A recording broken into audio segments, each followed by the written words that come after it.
And welcome to the Talon Outdoors Show. I'm Charlie. Mm-hmm. And there's JD. I'm Captain Paul Tyre. And I'm Dale. Yeah. And I'm Grant. There you go. We got we're missing Fred. Well, we're not actually missing Fred. I kind of miss Fred a little bit, but Fred's not here today. I miss Fred.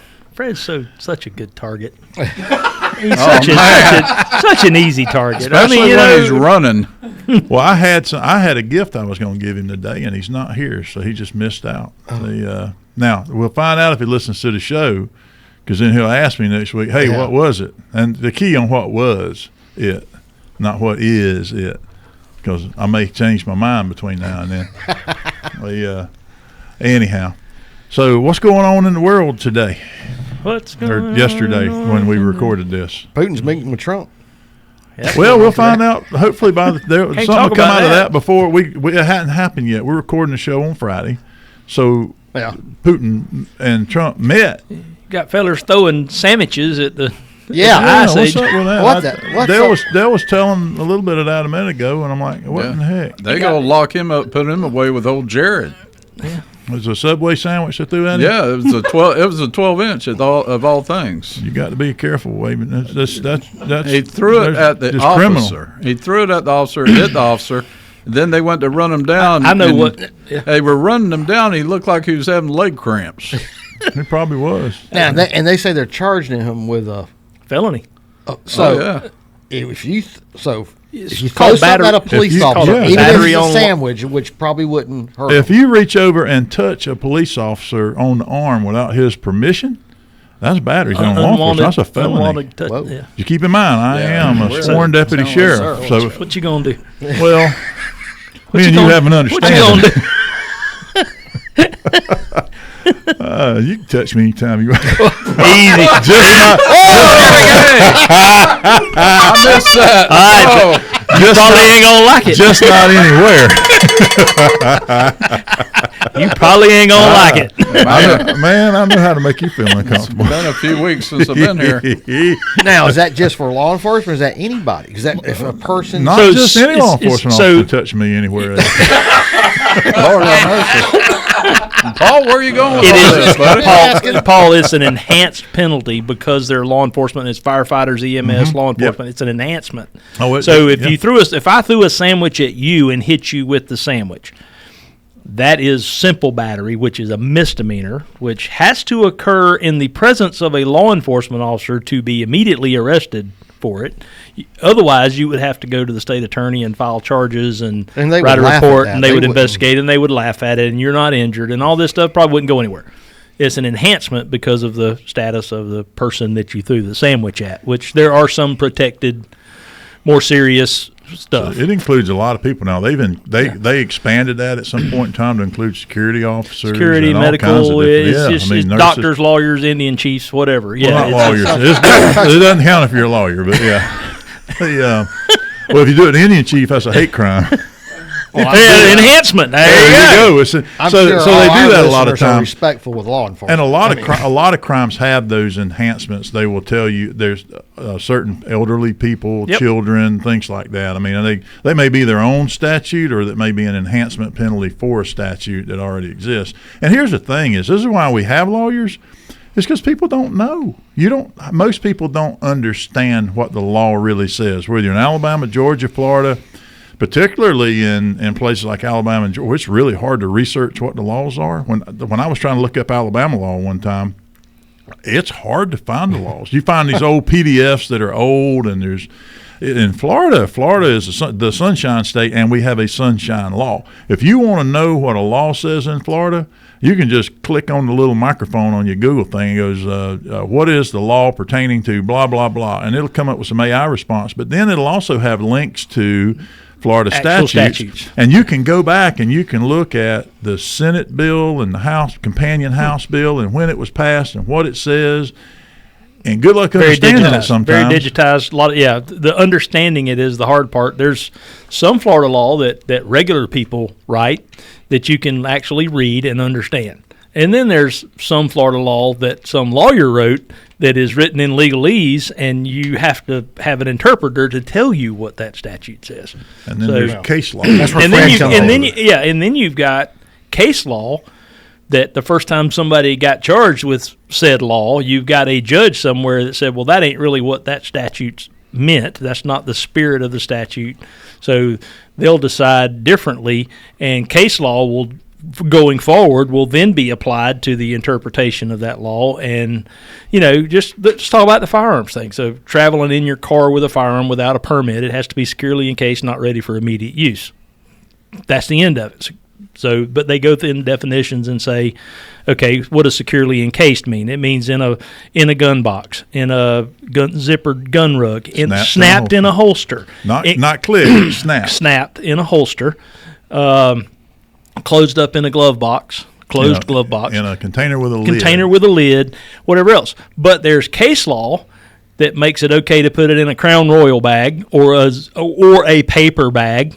I lost a case one time because a guy had a gun rolled up in a grocery bag, a paper bag. It was sitting on 2 pounds of weed. He went to jail for the weed, but I lost the gun charge because I did not, as a layperson, I didn't think that a grocery bag would count as securely encased. I said, and my argument was, well, if you can stick your finger through the piece of paper and pull the trigger, the gun's not disabled whatsoever. It's ready. It's for immediate use. You can shoot a gun through a paper bag. And it got tossed. But that's okay. He still got the 2 pounds of weed to deal with. But there again, a lot of times it gets tossed because the state attorney doesn't want to take it to trial and make the argument. Right. Or doesn't want to establish bad case law, depending on if they may know the judge leans liberal or leans conservative, and they don't want bad case law out of it, so they just take it out. Yeah, or they would take a plea and go, if you'll plea to this, we'll drop that. And then you just turn around and make that same arrest again down the road, and, it's so some of it's binding, some of it's not.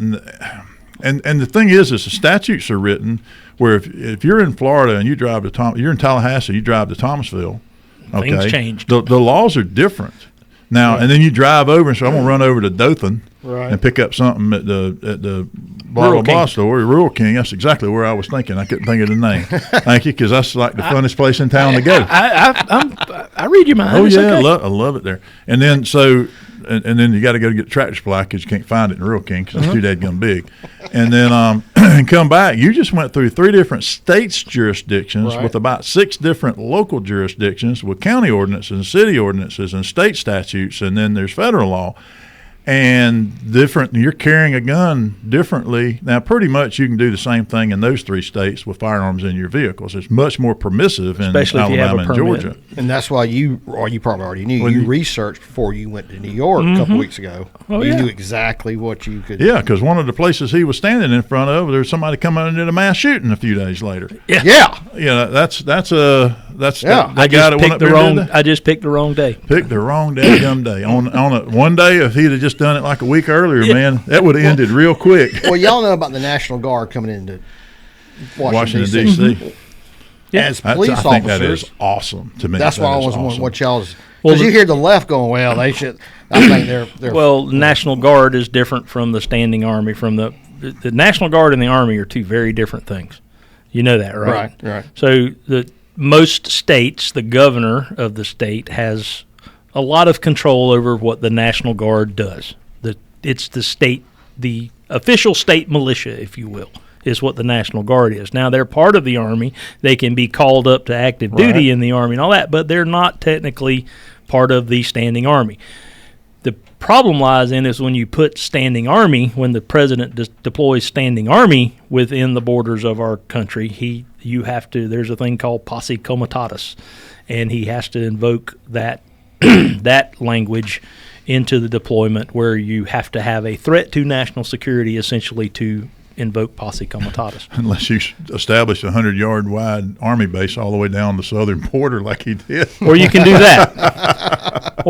that. And if they own the property, that's just the stroke of a pen. Yeah, I mean, but in Washington, they can do that, and they need that, and they're already making arrests, and they're making when you have a police chief that when you have a police chief that doesn't know what chain of command means, oh my God, you got a problem. That's terrible. I don't know if you saw that. That was the biggest deal to me. I couldn't believe my eyes. I mean, really. Yeah. Yeah. Or your ears. Yeah, or your ears. Yeah, she thought, I don't know what that means. What are you talking about? Like, what? We'll be right back. And we're back. So we were talking about the Washington, D.C. supplemental efforts by the National Guard and President Trump's efforts. And on the break, we were discussing the fact that, he really can't go in there and change policies or anything. What he is doing, though, Paul, was to address your question on the break, was he is supplementing the forces that are there, and the people he's sending in are actually taking proactive measures to go, and even when they're dealing with juveniles and people that may or may not be prosecuted to the nth degree, he's pulling them in, he's getting them in the system, he's getting the firearms. JD, what you said? I said like the first night they were on the job, I think they got 27. I think the number I saw was 27 illegal firearms. I think it's illegally possessed firearms. Yeah, and the thing is the police chief there is basically clueless, and then goes in, doesn't understand the job, doesn't understand like the chain of command, doesn't understand what anything means. Yeah, did y'all see that? They asked her about the chain of command. The Laurel said, "What does that mean? What's that?" Yeah. And so then looks to the mayor. Then looks to the mayor like, what was he talking about? And then they tried to clean it up. But the point is that for whatever reason that person holds that position, it doesn't take a rocket scientist to figure it out. Because as a very liberal Democratic, the District of Columbia is very liberal, very left wing, very Democratic. And so they put a person in a position that's there because of who they are, not because of what they've done. And now they have this terrible, terrible problem in our nation's capital. And there was somebody going, oh, well, there are. I saw something online the other day where they were saying, well, two of the most dangerous cities in the country, are this city and that city, and they're in states that are run by Republicans. Yeah, well, the city is run by Democrats because that's where all the Democrats are at, and the other top three in that list of the top 5 were in Democratic states, and the fifth one was Washington, D.C., which is our state capital. And there's absolutely no reason for the capital of our country, that's right, with all the resources we have, to be one of the most dangerous cities in the world. So, well, I'm going there with my son for his class trip this year. If he keeps his grades up and he gets to go, which I have no reason to believe he won't. I'll be going there with him, and I promise you, JD, you've been there, and I've been there a couple times, once as a kid and once or twice as an adult, as a cop, and I could carry. Some places. Yeah, some places, and I don't know. I won't be able to carry everywhere up there even now because they're going on a class trip with a bunch of kids, but I'm worried about their safety. But at the same time, there's places I won't be able to carry into, so why would I just have to depend on law enforcement there. And maybe the National Guard will still be there. Yeah, right. And I'll feel a little bit better as long as they're carrying loaded guns. A lot of times they deploy and they... Yeah, they're saying they don't have weapons. The National Guard right now. See, that's like unarmed security. That's absolutely worthless to me. That didn't work out. So I remember Hurricane Andrew. Yep. They deployed the National Guard to Miami and that area down there during Hurricane Andrew, or right after, and with their weapons, with empty magazines. So the criminal element sees yon soldier carrying a full auto M16 machine gun with no ammo, and they go up there with a real gun or with a gun that is loaded and say, "I'll take that, thank you." So there was a lot of machine guns, a lot of full auto military grade full auto rifles that went missing or that got stolen, where the soldiers got robbed because they deployed them with no ammo in their magazines. If you want to know where this country can go in a hurry, you look at the aftermath of some of these hurricanes, Katrina in Mississippi and New Orleans and Louisiana, and you look at the guys that deployed from our agency over there. It's not just, go ahead. It's terrible. I mean, then local law enforcement's like, just shoot them and roll them in the ditch, if they're looting. And our guys are like, we don't do that where we're from. And they're going, that's what we got to do is, all the rules are all out the window because what they're doing. And, our guys are. Well, there's a whole lot of people a lot of people's rights got trampled on in New Orleans, so where they were going into houses and taking guns away from lawfully owned firearms by good citizens, got their guns confiscated very unlawfully. You can't, that's the beautiful thing about rights in this country is you don't give them up. They're rights. You don't have to give them up. You shouldn't have to give them up. If you don't think for a minute that people will take advantage of their authority and the leverage that they have. Let no disaster go to waste. Oh yeah, they're going. If you let that element have control. Yep. They will come and they will do everything they can. They're just waiting on a reason to do it. First, now, on our side, on the right side of things politically, typically we are trying to enhance people's freedom by giving them the tools and the rights and the ability, yes, to do the things that are the right thing to do, to protect yourself and stand on your own 2 feet. We're not generally, I'm not going to say not always, but not generally trying to take rights away from you unless it affects the life of another. I mean, you can talk about the abortion issue and things like that, and then the rights defense to that is you're taking the life of a child, and we'll get on that little touchy subject. Too much for the show, but at the same point, and the left is going, I can do whatever I want to, and the right's going, yeah, but until it affects a child. So, we consider life precious, and all life is being precious unless it's four-legged and furry and we eat it. But that's just that's the way we're precious. But in a case like where we have disasters, we are the government. We are here to help. You need to be dependent on us. You need to lean on us. You don't need any independence. You don't need these rights. You don't need these weapons. We're going to take care of you. And then they do a terrible job of taking care of you. Yeah. So I take care of myself. Yeah. With community. Every time I hear somebody say we're from the government, we're here to help, I just get those chills run up down I get the shivers. We heard that from ATF one time.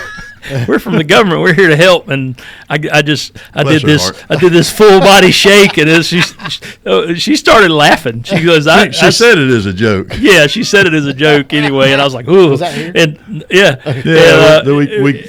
we have a Ronald Reagan. Yeah. It was from a Ronald Reagan speech back in the day, and he said the scariest words ever spoken in the English language are, I'm from the government, I'm here to help. Yeah. I love watching the old excerpts from Ronald Reagan's speeches and the jokes that he told. Yeah. Man, how cool would it be to have a president like that, that could tell good jokes and Reagan's laugh. Personality, he'd have to die to get out of office. Oh, my Lord. Yeah, I mean, Reagan had, if you look back in history, there were some things that he wasn't perfect. He's human. No, that's right. He's human. I mean, and he came out of Hollywood and he was an actor, but he was, oh, my Lord, man. I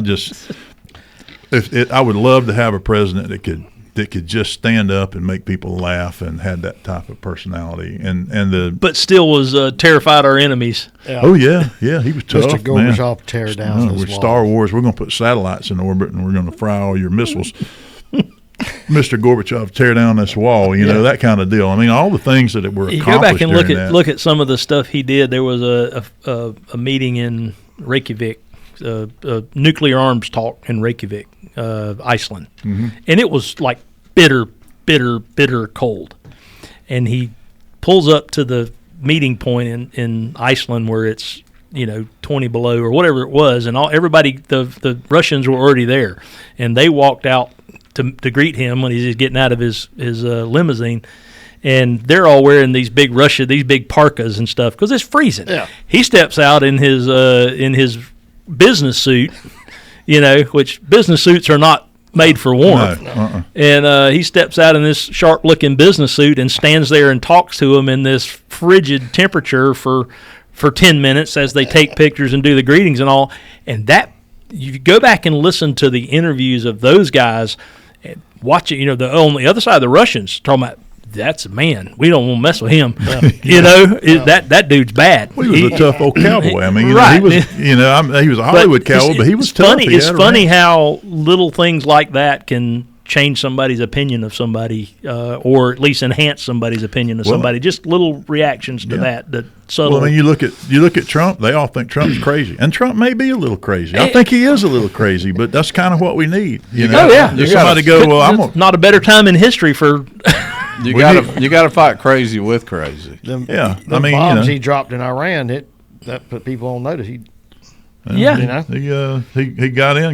We don't want to be in these conflicts around the globe, but every now and then you got to kind of You gotta show that you're willing to do it in order to prevent it from that piece through. That's kind of like when Buford T. Justice at the very start of the Smokey and the Bandit movie, and the kids are out there stealing the tires off the car or whatever, and he walks up there and just kicks the crap out of one of them right in the butt and said, "That there's an attention getter." That's one of them attention getters. That's an attention getter. When you drop a couple bombs or however many bombs and blow this place up precision guided at night and all the stuff that they went to, this amazing thing, and there was an attention getter. So I think he got a lot of people's attention when he did that. So anyway, it's all good stuff. Y'all just got quiet there all of a sudden, and I ain't got nothing else to say. I made my point. I was trying. I was thinking about that guy with that Subway sandwich. Are you hungry, Dale? No, I tell you, it's a waste of good sandwich. But he, and I know you already said this, but man, you work with the Department of Justice, and you're out there screaming at law enforcement. If that doesn't scream deep state to you, you haven't been paying attention. That's what our government is full of. People that have been put in positions because of political affiliations, not because they can do the job. That is the deep state right there. Minnesota. Yeah, well, it's not just Minnesota. It's everywhere. It is political appointees put in positions of influence based on their political affiliation, not based on their skills. And the only way to correct that is to do the exact opposite, and then they're going to be. You don't think for a second they won't kick them all out of there when they take back over again. Because they will. The minute they're identified, for sure. And they're screaming, "You can't be doing it." Well, you did, and you know what you're going to do next time. And it's fine for them to do it, but it's never okay for us until we do it, and then Well, whoever wrapped that sandwich did a great job because it didn't come unwrapped. We're gonna come back to this again, ain't we? We'll be back in a minute with more about Subway sandwiches.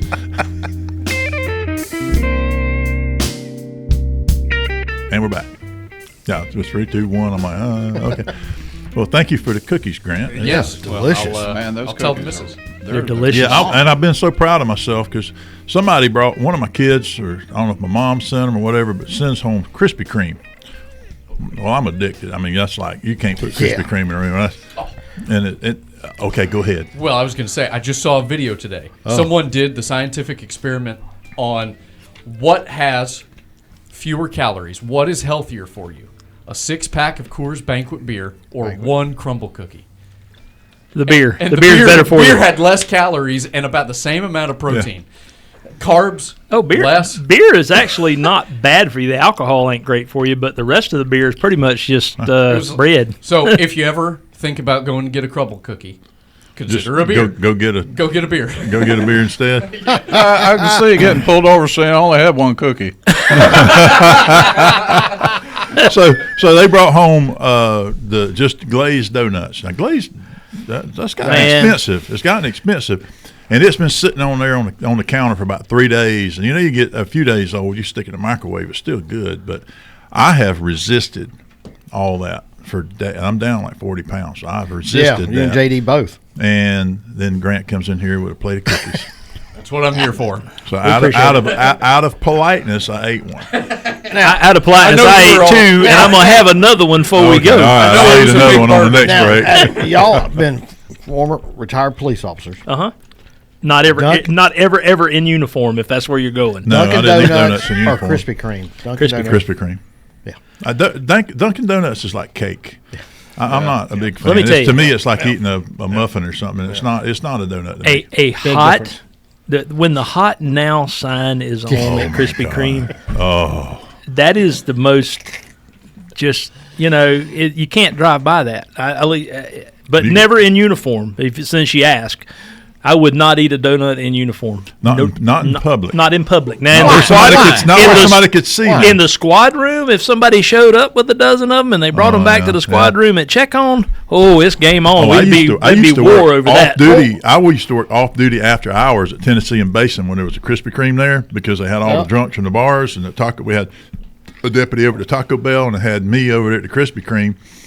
And I'd go all night long, and here's why we don't do it. It's because, hey, you guarding the donuts? And I just listened to it all night long. Now, some of the people went to jail because they just kept pushing it and pushing it and pushing it. And eventually I found a reason. I'm just telling you, you need to hush. You need to hush. Next thing you know, they're being, I didn't, not for that, but for other reasons. And get on out of here. But sometime before, most nights when it was time to go, all right, I'm out of here. Here's some money. Just I'd look around. I'd slip it in the back seat. I put it in the back seat of the car, so I wasn't tempted to eat them on the way home. They wouldn't make it to the house. But no, not in the public view because of that thing about cops and donuts. You know why the cops and donuts is a thing? Do you know why? Because it's one of the few places when you're working midnight shift as a police officer. And there's very, very few places. The Waffle House is open. The donut shop or the donut Krispy Kreme used to be open 24 hours where you go get a cup of coffee and something to eat. They were back when we started a long, long time ago in the late 80s. There wasn't a whole lot of places to get anything to eat other than a convenience store maybe, and them hot dogs roll around on them convenience store things. At some point in time, they become unknown beef jerky. So you get real pork jerky. You get real familiar around here with the Waffle House menu. So a double waffle, or you get some scatter smothered covered, capped. I like capped. Yeah. You learn how to, everybody, we'd go down there and a bunch of cops pile up the Waffle House. Everybody knew they had their own way of ordering. And they'd probably give y'all a discount for coming in there and being there. I'd never asked for one. That's the thing. I hate cops that ask for a discount. Right. The ones that go up there, where's my discount? Yeah. And I want to slap them in the back of the head. Just some people you just don't go eat with them because they'll do that, and it's like, man, that is not an entitlement. That is a courtesy, and if they give it to you, they give it to you. But don't you ever, ever, ever ask for one. I generally would go, no, don't worry about it. Oh, I forgot your discount. Don't worry about it. It's okay. I'd rather pay full price. I'll come back and eat tomorrow. Yeah. So you want to do that? Catch extra capped. So extra mushrooms. But back in the day, Waffle House wouldn't take credit cards. You better go down there with cash. Cash money. Yeah. Anyway, we'll be right back.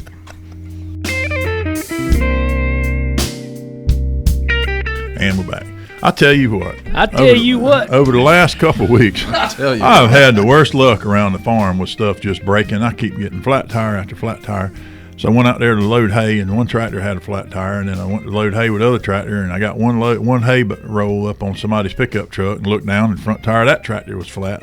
And so I took the tractor off of the tire off of the one tractor and took it up there and got it. I had to put a new tire on it, got it home, put it back on there, and set it down. An hour later, it's flat again.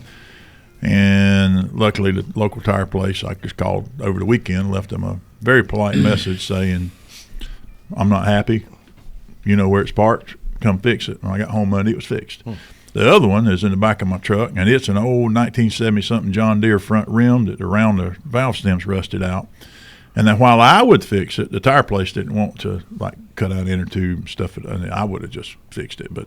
So I had to go online to Amazon, of all places, and order a dadgum tractor tire rim, a front rim for a John Deere tractor. I couldn't find one nowhere else on Amazon. Wow, man! I went to a tire store. I needed 4 rims I wanted to put taller tires on my livestock trailer. It had 15-inch wheels, and I wanted to go to a 16.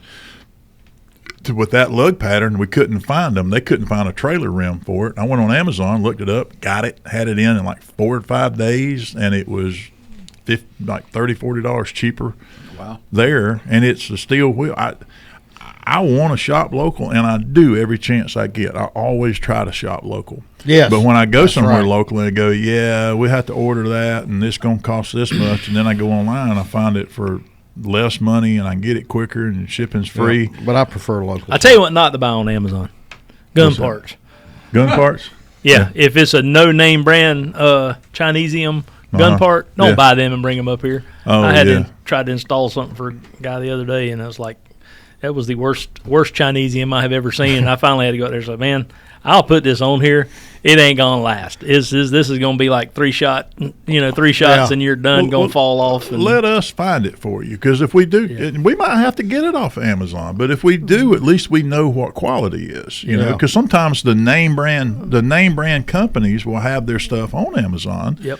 And we go to a distributor and they're out of stock. And we can find it on Amazon and get it for you. But if you don't know what you're buying, don't buy it. Bring it up here, because then, we can't be responsible for that piece of junk. I had a long conversation with the customer about it, and I was like, hey, man, this is, no offense, but this is complete junk. I'm going to go ahead and put it on there for you, or I can leave your gun like it is. And it was but it's not going to last. I can just tell you, the quality and the way it fits and all that stuff, it's not going to be good. I'll do the best I can with it. But anyway, he understood, and it was cool.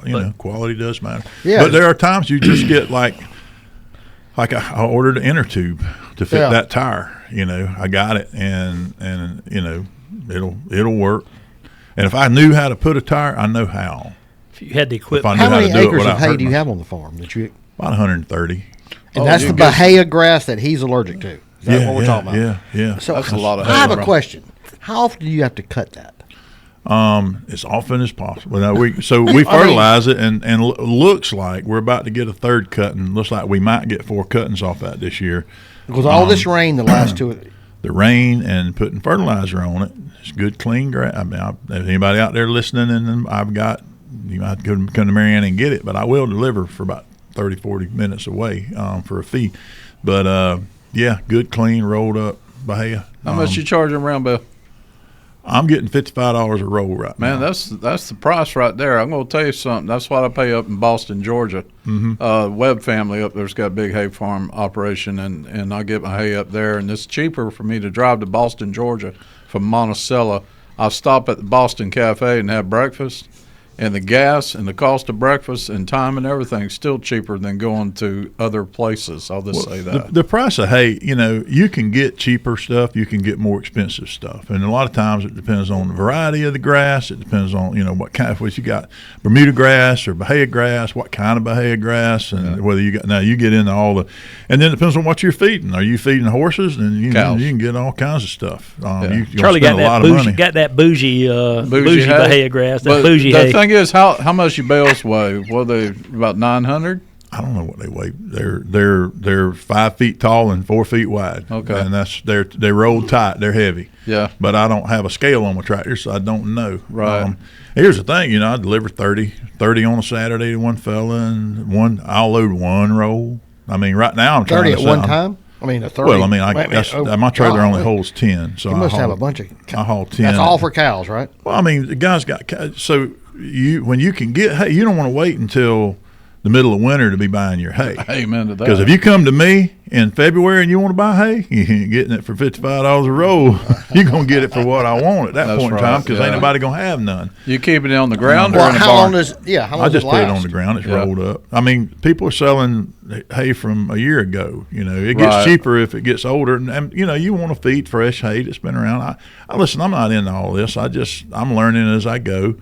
And there are people, you can go out there and buy $30 rolls of hay, and sometimes they're small. And we could have rolled them smaller and made smaller rolls and sold them for less money. But I would rather if I'm going to take the time to go deliver hay, or somebody's going to drive to me, I want as big a roll as I can fit in the back of a pickup truck, so they get their money's worth. I hear you.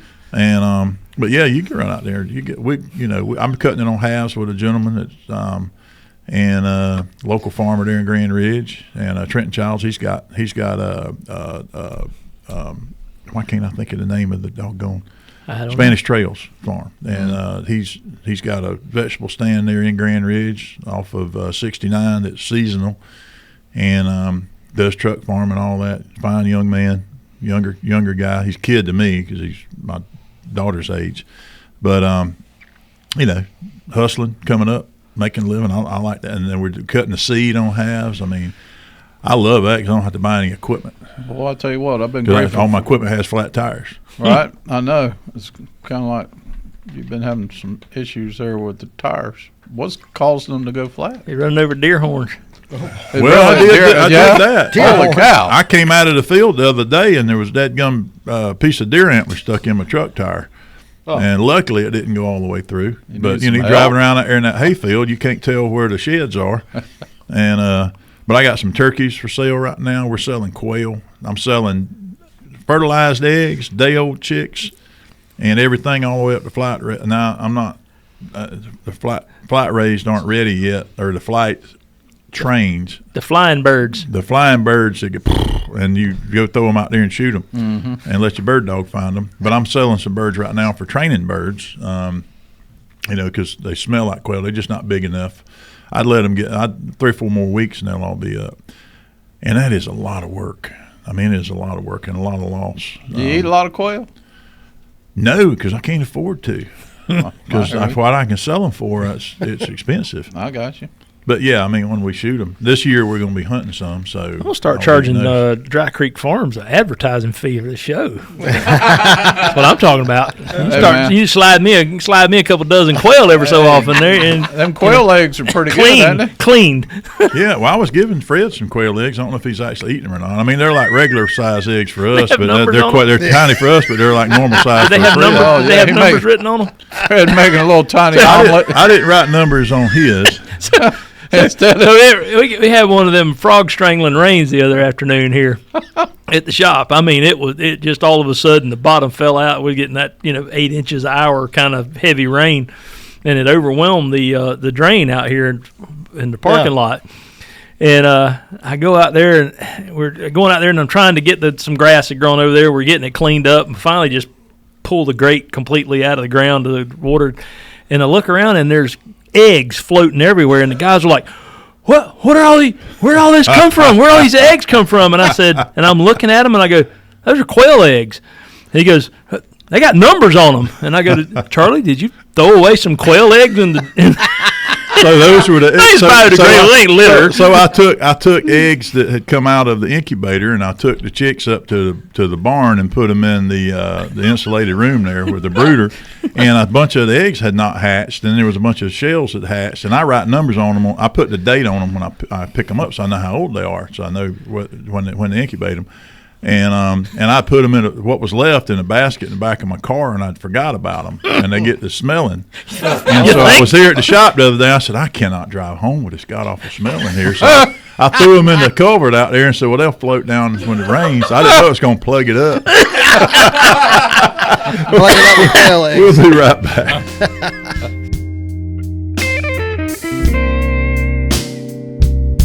And we're back, just like that. Yeah. The Dothan people on that break were probably listening to me talk about something to do with active shooter stuff, because I recorded a bunch of segments on stuff, mindset, and all that to play in Dothan. Okay. But not here. They're listening to ads here, which anyway, what do you want to talk about? We need to talk about some fishing. Well, let's do it. Let's talk about it. I've been sitting here looking at all these worms on the table. A buffet of worms. Yes, I do. Last week we talked about topwater baits, but that's still working good right now. But this time of year, as we go into the early fall, a plastic worm, and JD, I know you agree with this, and so will Dale. A plastic worm has probably caught more fish, bass, than any other lure ever invented. And there's some different ones I want to talk about first as a 10-inch worm. This is a ribbon tail worm. We'll pull one out. It's a Zoom Old Monster. It's 10.5 inches long, and it's what they call a ribbon tail worm. And I'm going to hold that up so folks can see it. You're not on the camera there. I'm not. Move further that way. There you go. There we go. We're trying to work out the stuff. That's a ribbon tail worm. And the guys on the radio, I'm sure people that's fished some will know what a ribbon tail worm is. That's got a twirly tail on it. Culprit brand was the first. That's right. First really action tail. Man's auger tail and the culprits were the first. That thing is like a red wine color with glitter in it. Yes. Blue and green glitter. It's actually called red bug. They have some of the plum pretty apple. Close. It seems like this time of year, deep summer, going in the fall, they like that reddish color. It's got a little bit of green and blue flake in it, but how you rig this is very important. When you rig the worm, I'm going to actually do this. You want to make it perfectly straight. So when I rig this in here, now your line's up here and you have your weight, and you pull it down. When you go to hook it back in, you want to go right in the seam on the. Yeah, you want the body of that worm to be as straight as possible. This side. It won't twist your line. So you're using an offset shank worm hook, offset shank worm hook, and you're keeping the worm the body of the worm as straight as possible. You don't want it turning loops, pulling through the water. That's right. What you're trying to. That's exactly right. Keep from happening. And you want to fish this anywhere from, shallow water out to deep water, like Lake Talcott on ledges right now. That is a great around docks on deep banks. That's right. Where bass will get up under those points on deep grass on like Lake Seminole. Very good worm. Yeah, the last big bass I caught was about a year and a half ago on Lake Talquin.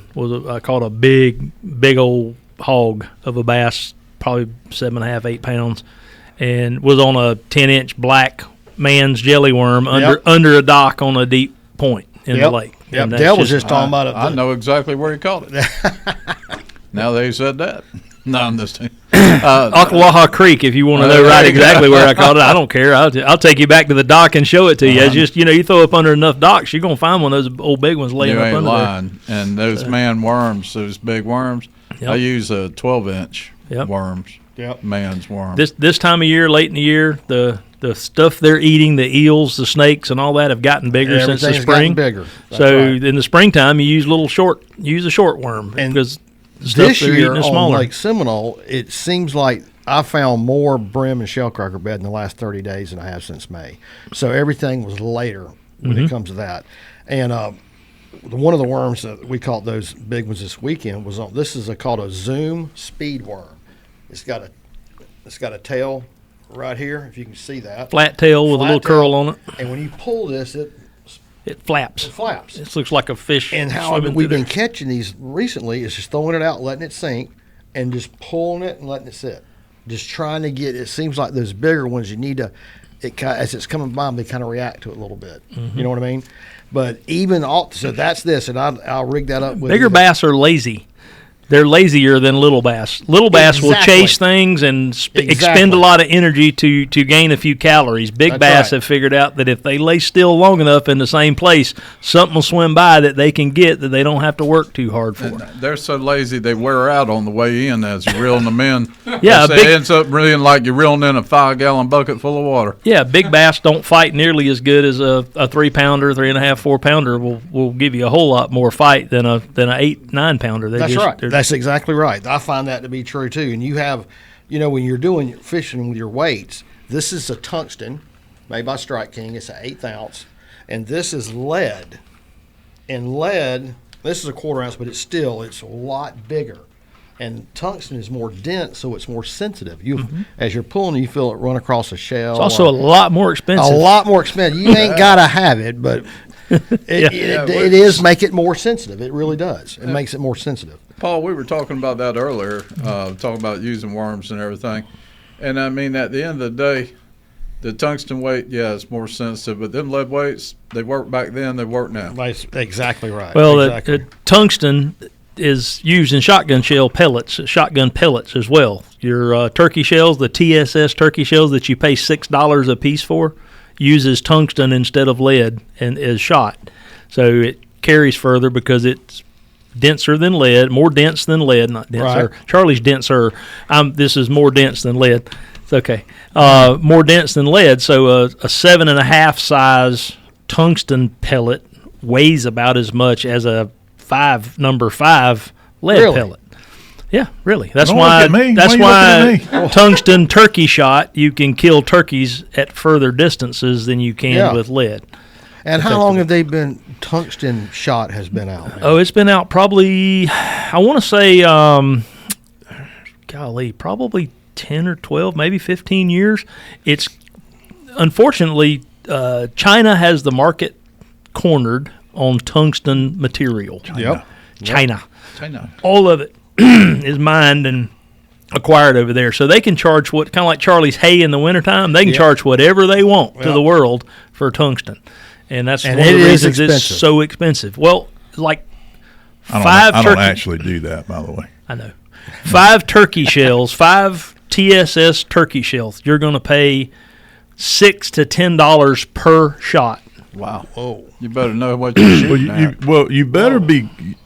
That ain't what you come to range and just practice shooting with. Yeah, you're gonna hunt with that stuff. You better be able to hit what you aim at. Or you're just wasting more money. You can kill in Florida legally during turkey season. You can kill 2 turkeys per year. So hypothetically, you could shoot twice a year, fill your annual bag limit, and with 2 shells. So that's a lot of work to not kill it. Yeah. So you get the best stuff. They make tungsten shotgun shells for ducks because it's non-toxic. Lead is considered toxic, so there's federal regulations on what you can, where you can shoot it. Basically, can't shoot it over. Not supposed to shoot it over. You can shoot it over water as long as you're not shooting at a duck. But to shoot at a migratory waterfowl, you have to shoot non-toxic shells. You can shoot dove in a pond with lead, but you can't shoot ducks in a pond with lead. Yeah, I know. Don't look at me like that, Grant. Yeah, I'm just telling you what it doesn't make any sense at all. Don't apply logic. You can take a shotgun and go just shoot at the water all day long with lead rounds. You're not breaking any law. I'm gonna throw some sticks out there and shoot at them in target practice. I can shoot skeet over that thing all day long with non-biodegradable birds that are going in there and it's changing the pH and hurting. I can do that and shoot lead over it all day long. But if a duck flies over, you better not shoot at it with lead. Not if you want. Not unless you want to visit from Mr. Green Jeans to write you a pretty healthy ticket. Because in theory,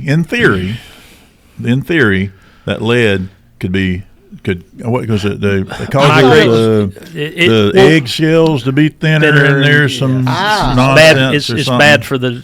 Never mind that they're probably never had more dadgum birds. They did it because dabbling ducks that feed in shallow water that feed on the bottom and ingesting it. No, well, divers too, but dabblers as well. The ducks feeding and getting stuff off mollusk and whatever off the bottom of the ponds, ingesting the shot, causing them.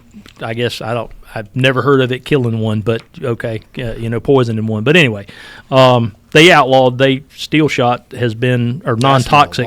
Non-toxic has been around for a long time. Steel shot is terrible as far as shooting ducks with. It's very ineffective. Your range is cut down to half of what it was with lead when you have a steel shot range of being able to ethically kill a duck. So lead might, in theory, could cause issues in the reproductive cycle. Yeah. Steel shot just wounds them all up. It cripples them all up. And then so they started developing things that worked better, which was bismuth was the first one. Bismuth has its problems. It's brittle. A lot of it breaks apart into dust. They're still making that? Yep. They're still in business? Yep. Bismuth, still in bismuth. And then they came out with tungsten and tungsten polymers, tungsten matrix or whatever. So they take kind of like the scraps and bond it with a plastic or bond it with a metal or steel that's non-toxic or whatever to make the steel shot a little better as far as functioning. It's just, but tungsten duck shells are $3 a piece. So you got to going out and do y'all sell those here? I can get you some if you want some. Special order. It costs me more and more money to miss now. Anyway, hey, we got that tournament coming up September 13th. Me and you fishing. We'll talk about it next show in detail. I'm looking forward to that. September 13th. Good calls. See y'all next time.